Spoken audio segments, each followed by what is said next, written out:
Today, Senator Tom Cotton is here to share a special story of honor, service, and patriotism. That's right, and it's all in his brand new book. It's called Sacred Duty, A Soldier's Tour at Arlington Cemetery, about our nation's old guard and his time serving the 3rd Regiment, performing funerals for our fallen heroes.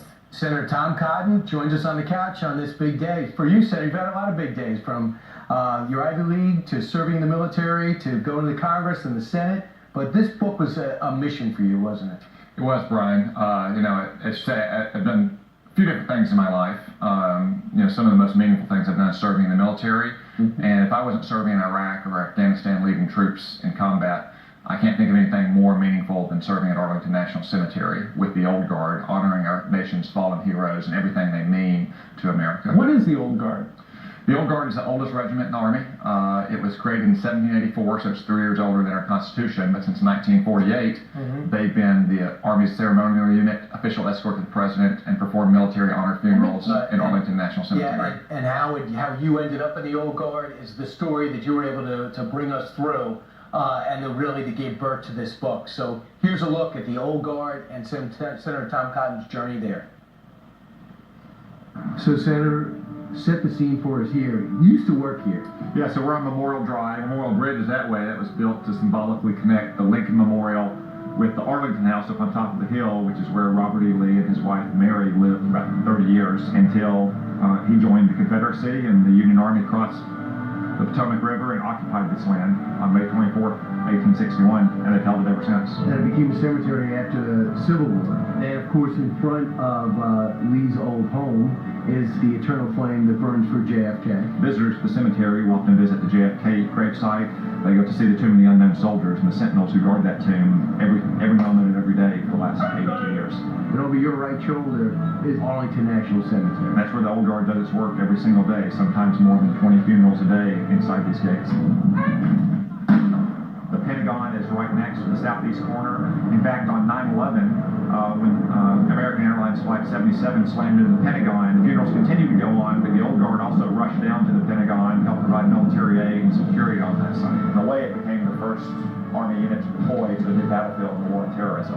The Old Guard has a long history that predates even the United States Constitution.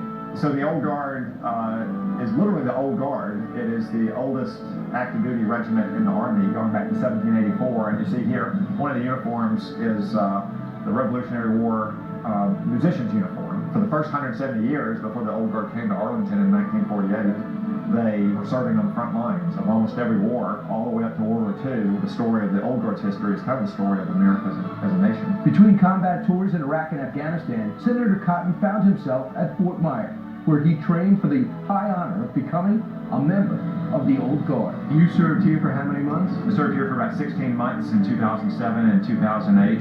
Every Thursday before Memorial Day weekend is called Flags In. Every gravesite in the cemetery gets a flag in front of it. My first Flags In day, I didn't know the secret trick, which was to have a little bottle cap in your hand so you could push the flags into the ground. It is bigger than a bottle cap, isn't it? That small story is a bigger story. Yeah. It just goes to show the honor that we pay to our heroes. These are the caisson stables. This is the only equine unit left in our military. This is an example of the kind of caisson that in the Civil War would have been pulled behind a horse with artillery pieces and ammunition, but today is pulled behind the horses in Arlington National Cemetery. Section 60 is the final resting place for many of our fallen heroes from Iraq and Afghanistan and the War on Terror. I was here at the height of the surge. One funeral in particular that I recall is the funeral for EZ-40. That was a helicopter crash in January 20th, 2007. It was shot down by an RPG and 12 Americans perished in that firing crash. It was the biggest single funeral I can recall. We rehearsed that funeral for several days because we wanted to make sure that for every one of those families, they got that last perfect moment of honor. I also saw you point out one of the headstones that had a picture on it. That was the gravesite for Lieutenant Colonel Mark Stratton, with whom I served. I try to visit Mark's grave every time I'm back to Arlington. I think it's important to remember, Patton's old line, that we shouldn't just mourn the fact that these men and women died. We should celebrate the fact that they lived and the kind of life they lived of service and sacrifice.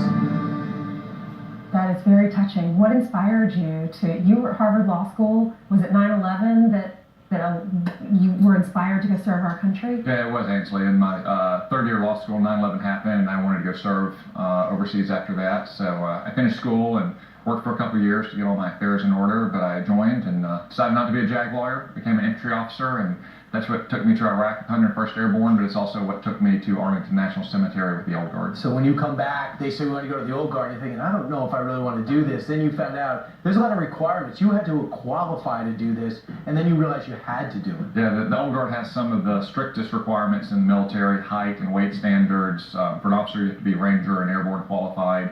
The Army really wants to send its very best to Arlington National Cemetery to honor our fallen heroes and their families, to give them that one perfect, final, indelible image of honor. Well, your new book comes out tomorrow officially. You can pre-order it right now everywhere. It's called Sacred Duty, A Soldier's Tour at Arlington Cemetery.